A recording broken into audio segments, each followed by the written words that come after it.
Olá, amigos do programa Panorama Esportivo. Sou Maurício Rodrigues, estou aqui para falar da 29ª rodada do Campeonato Brasileiro. Vamos falar aqui do Campeonato Brasileiro, um pouquinho também da final da Sul-Americana, onde São Paulo perdeu aí por 2-0. A gente já vai falar. Notícia triste também no futebol aí da Indonésia. A gente vai falar no final o que aconteceu, mais ou menos o que aconteceu para vocês ficarem por dentro. Algumas pessoas com certeza já estão por dentro, ouviram falar, mas como é a Indonésia, não tem muito divulgação, nem os programas de esporte não falam muito, não passam muito.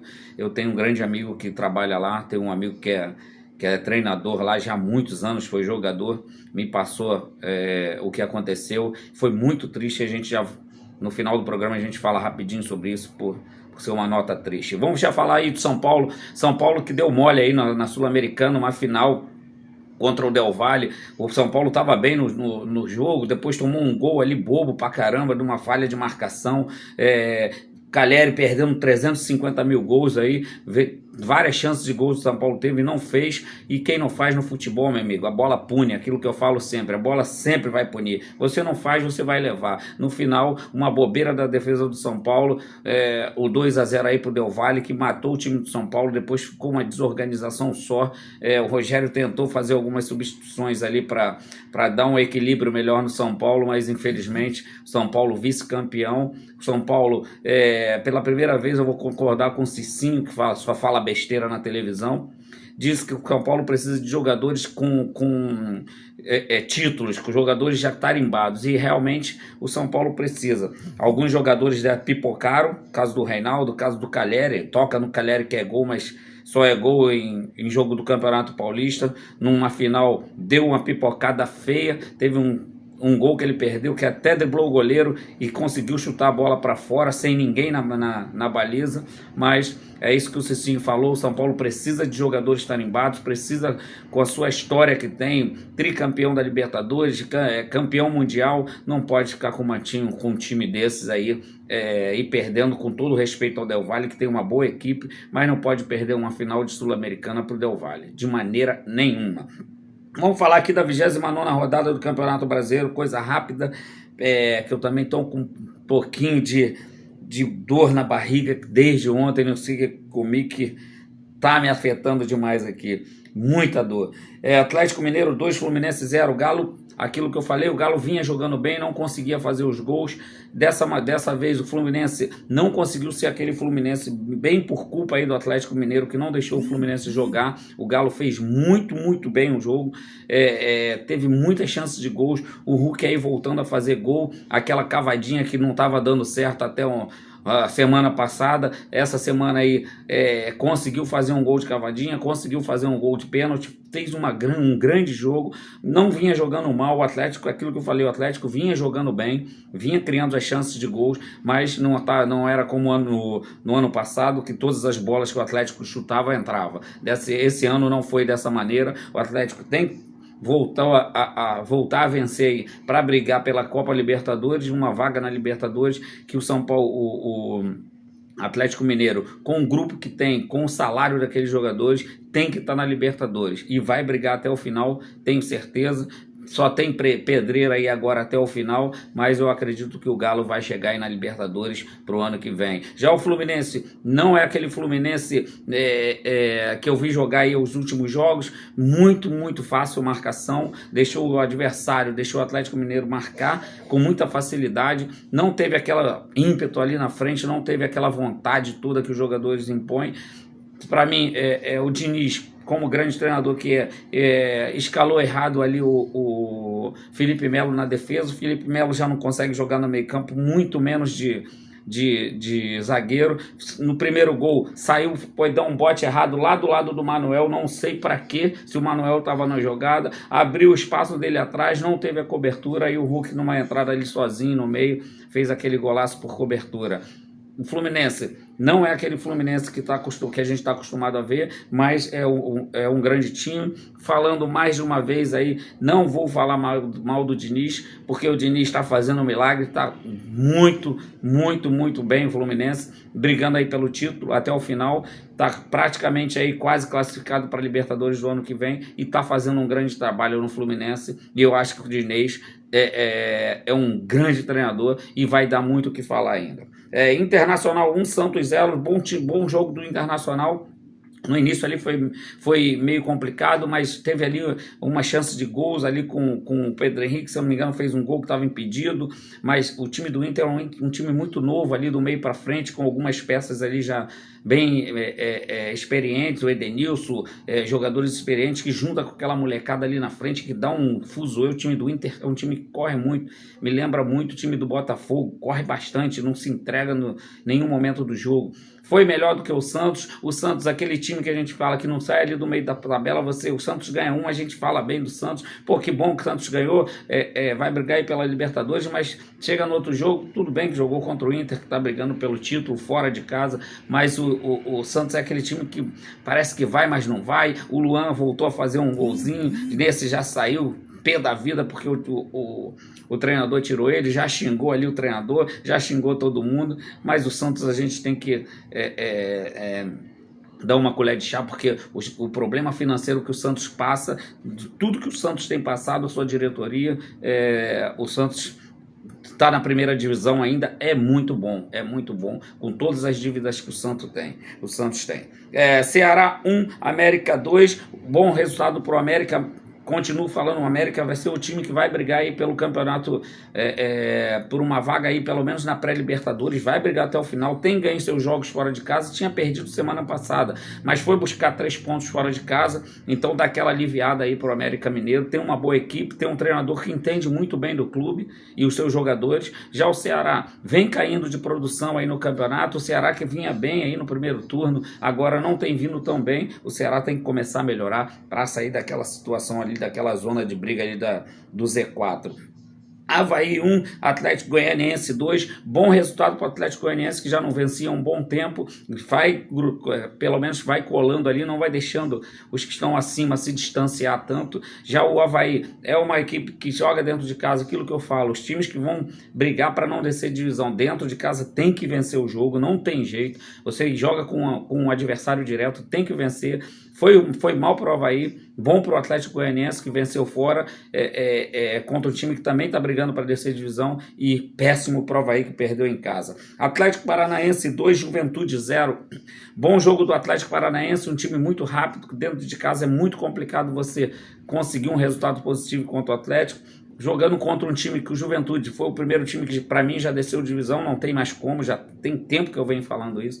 O Juventude não deu nenhum problema, não causou nenhum problema ali para o Atlético Paranaense. O Atlético tem uma final aí com o Flamengo no final do mês de Libertadores, tem um grande time, um puta de um treinador, um belo treinador, e com certeza aí vai mais um que vai brigar ali embolando ali para brigar por uma vaga na Libertadores. Se não ganhar a Libertadores e não se classificar direto, com certeza é o time que vai brigar ali por essa vaga na Libertadores. Flamengo 4, Bragantino 1. Flamengo, mais um hat-trick do Pedro, aquela mesma situação, começa ali e tal, meio morno, sem marcar pressão, mas aí depois consegue fazer um gol, mas depois dá um mole do Vidal, que faz um pênalti sem necessidade nenhuma. O Bragantino perdeu um jogador com 5 ou 6 minutos de jogo, o Flamengo com o jogo totalmente controlado, empatou o Elinho no pênalti, depois deu ali uma certa afobação no Flamengo,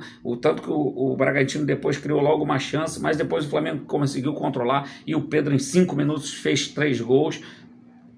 De se bater palma, de falar pro Tite, esse é o cara aí para ficar aí no banco, para quando você precisar de um centroavante fixo aí na Copa do Mundo, se quiser jogar ali com o centroavante parado, é o Pedro esse cara. Espero que até o final do ano aí, até a convocação, ele esteja aí nessa fase fazendo gols, sendo o cara aí do Campeonato Brasileiro, um dos caras do Campeonato Brasileiro. Muita movimentação ali do time do Flamengo, o Gabigol, que abre muito espaço ali, tem aberto muito espaço. Só não gosto quando ele vai buscar a bola no pé dos zagueiros, que eu acho que aquilo ali não tem que fazer. Ele é um centroavante, por mais que ele tenha que buscar ali bola no meio para abrir espaço para o Everton, para o Arrascaeta, que está vindo de trás, os próprios laterais, não tem que ficar buscando bola ali atrás do zagueiro, porque essa não é a função dele, essa não é a função do Gabigol. A função dele é estar lá na frente, puxar ali pelo menos até a intermediária, marcar marcação para entrarem por trás, a entrada do Pedro, da Arrascaeta, de outros jogadores e até dos laterais. O Flamengo jogou muito bem, dominou completamente ali o Bragantino, dominou depois que conseguiu fazer o segundo gol, mas até ali o empate, porque até o Bragantino empatar, o Flamengo se viu ali um pouquinho meio afobado, quase que o Bragantino aproveitou com menos um jogador. Goiás 0, Fortaleza 1, o Fortaleza saiu daquela zona ali do perigo, brigando aí também por uma vaga ali na pré-Libertadores, é um timaço, como eu falo, tem um grande treinador. Dentro de casa é complicado vencer, já tinha vencido o Flamengo aí no meio de semana, agora venceu o Goiás fora, o Goiás que tem uma boa equipe, tem um dos artilheiros do Campeonato Brasileiro, e o Goiás agora vem caindo aí um pouquinho de produção, estava vindo bem no campeonato, dentro de casa não pode perder, por mais que seja uma grande equipe como Fortaleza, um time que está brigando aí pela Libertadores, dentro de casa não pode perder, ainda mais faltando poucas rodadas para acabar o campeonato. Corinthians 2, Cuiabá 0, massacre do Corinthians. Primeiro eu tenho só a falar do gol do Davidson, 1-0 logo ali no início do jogo. Para mim aquilo ali não é impedimento, arrumaram um impedimento, acho que a unha dele estava na frente e o VAR arrumou uma maneira de dar um impedimento ali do Davidson, e aquilo para mim é gol claríssimo, não tinha problema nenhum em tentar inventar ali umas linhas e conseguiram achar um impedimento, mas depois daí também só deu o Corinthians arrebentou, o Roger Guedes está jogando muito, Renato Augusto está jogando muito, não sei o que está jogando muito, olha que o Flamengo aí joga com o Corinthians semana que vem, o primeiro jogo lá na Neoquímica Arena, o primeiro jogo da Copa do Brasil, e rapaziada, Flamengo bem, Corinthians bem, vai ser um jogaço mesmo, eu tenho certeza que quem ficar ali, torcedor do Flamengo como eu, torcedor do Corinthians como os amigos que eu tenho, a gente vai ficar ali na frente da TV torcendo muito e sofrendo muito, o coração vai a mil, a gente sabe como é que é. O Corinthians jogou muito bem, arrebentou, fez 2-0, poderia ter feito uma goleada, o Roger Guedes está jogando muito, como eu falei, o Renato Augusto, clássico, jogando ali, bola no pé dele, você já sabe que vai sair alguma coisa diferente, e com certeza aí essa final da Copa do Brasil vai ser jogaço. Ontem também teve Botafogo 1, Palmeiras 3. Aquilo que eu digo, rapaziada, o Palmeiras já é campeão, já 15 rodadas atrás eu venho falando isso. Quem pegar os programas, há 15 rodadas atrás eu já falava isso. O Palmeiras para mim é o campeão brasileiro desse ano, disparado o melhor time aí no brasileiro. Com certeza, ontem deu ali no início do jogo, começou muito bem, mandou bola na trave e tal, depois o Fluminense fez um golaço aí com o Tiquinho, golaço de fora da área, de centroavante, aquela bola que sobra para ele de primeira, chuta para dentro do gol, aquele centroavante, qualquer bola que sobra bate pro gol, já vi muitos desses aí fazer centroavante dessa maneira, fazer gol assim, desse jeito. O Botafogo até teve bem ali no jogo, o jogo não foi ruim para o Botafogo, mas o time do Palmeiras é um time que joga de olhos fechados, eles já sabem onde estão os jogadores, já são 3 anos juntos praticamente, e é muito difícil ganhar do Palmeiras. O Palmeiras fez 1-1, depois fez 2-1 com facilidade, depois fez 3-1, poderia ter feito 4-5, mas não jogou mal o Botafogo. Botafogo não jogou mal, mas tecnicamente não tem como você fazer comparação com o time do Palmeiras e o time do Botafogo. É muito difícil. Palmeiras, para mim, campeão brasileiro, tá de parabéns ao Abel, só não dou os parabéns para ele, sou um dos que defendo ele quando todos os treinadores falam mal, todos os treinadores brasileiros são invejosos e falam mal do Abel, eu sou um dos que sempre defendo, não vou defender a resposta, todo mundo deve ter visto aí na coletiva de imprensa uma pergunta muito boa do repórter sobre a maneira do Palmeiras jogar, a maneira com menos de um jogador manter o mesmo padrão de jogo, não se impor, parece que não tem um jogador expulso, já segundo ou terceiro jogo seguido que o Palmeiras tem um jogador expulso, e o cara fez o repórter fez uma boa pergunta para o Abel, e ele vai lá e dá uma resposta totalmente mal educada, se eu fosse aquele repórter eu teria mandado ele a merda, pode ter certeza que teria, vai responder, por isso que vocês são repórteres, eu sou treinador, vá fazer curso na CBF, senta aqui e depois vocês vão saber como é que é. Isso não é a resposta para dar para uma pergunta tão boa como foi. Se fosse uma pergunta querendo queimar ele, ou querendo queimar os seus jogadores, ou a torcida do Palmeiras, aí tudo bem, ninguém tem sangue de barata, mas fazer uma pergunta normal sobre o jogo, não vejo problema nenhum, e o Abel foi muito mal na resposta, muito mal. Não vou defender, foi uma resposta. Da próxima vez, se falarem mal dele também, ele também não vai poder responder, não vai poder falar nada, porque ele também fala mal dos outros. Então tem que parar de ser ranzinza e continuar sendo o treinadoraço que ele é. Então, rapaziada, ficou assim a classificação do Campeonato Brasileiro.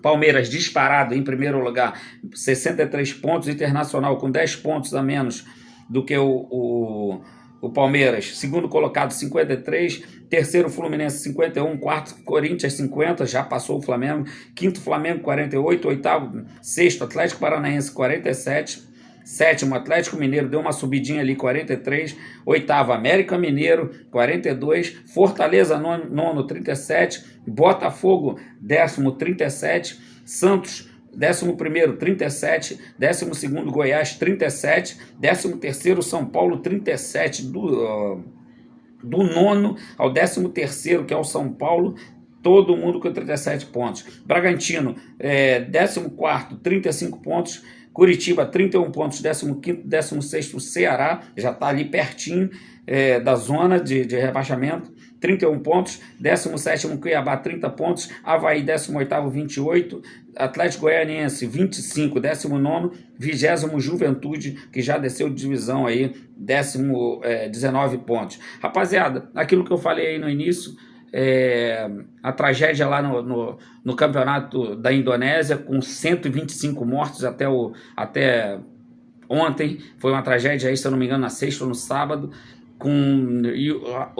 a nota muito triste, foi briga de torcida, a polícia exagerou aí no gás lacrimogêneo e parece que muita bomba de gás lacrimogêneo na arquibancada, sumiu até, ninguém conseguia dentro do campo ver. Isso já foi depois do jogo, tanto que os jogadores dos dois times subiram para ajudar, teve pessoas que morreram no colo dos jogadores. É muito triste uma situação dessa. 25 crianças mortas, de crianças de 3 a 17 anos. É muito triste, foi muito triste. Tudo começou por causa de briga de torcida e os despreparos também da polícia da Indonésia. Não pode ser dessa maneira, eu venho sempre falando isso. Torcida tem que ir para o estádio para torcer, torcida não tem que ir para o estádio arrumar briga, igual eu vi quando eu fui no Maracanã, as duas torcidas maiores do Flamengo, a Raça e a Jovem, brigando com crianças no meio, e eu estava no meio. Eu já fui a Maracanã 350 milhões de vezes, eu já vi brigas da Raça e da Jovem, mas eles chegavam lá fora do Maracanã e brigavam, o problema é deles. Agora, com família no meio, não pode acontecer uma situação dessa. Uma situação muito triste na Indonésia. Eu torço muito para que as famílias possam estar tranquilos. Eu sei que é difícil, é muito difícil uma situação dessa, ainda mais com criança. Tá todo mundo muito triste e eu gostaria de ver aí o mundo do futebol falar alguma coisa. Eu não vi nenhum jogador, nenhum treinador, nenhum dirigente do mundo inteiro postar alguma coisa. Se fosse um outro país conhecido, já estava lá um monte de gente falando, já estava um monte de gente dizendo que vai ajudar, e eu não vi ninguém se pronunciar, nenhum jogador. Eu não vi um Messi, eu não vi o Cristiano Ronaldo, o Neymar, eu não vi ninguém se pronunciar, nenhum clube se pronunciar sobre a tragédia na Indonésia. Mostra que o futebol, ele é desse tamanho e a bola gira, parceiro. Que aquela parte lá parece que quem quer saber, ninguém conhece, tanto fez e tanto faz. Então fica aqui minha indignação e meu pesar aí a todas as famílias do que aconteceu. Rapaziada, fiquem com Deus, grande abraço para vocês, fui!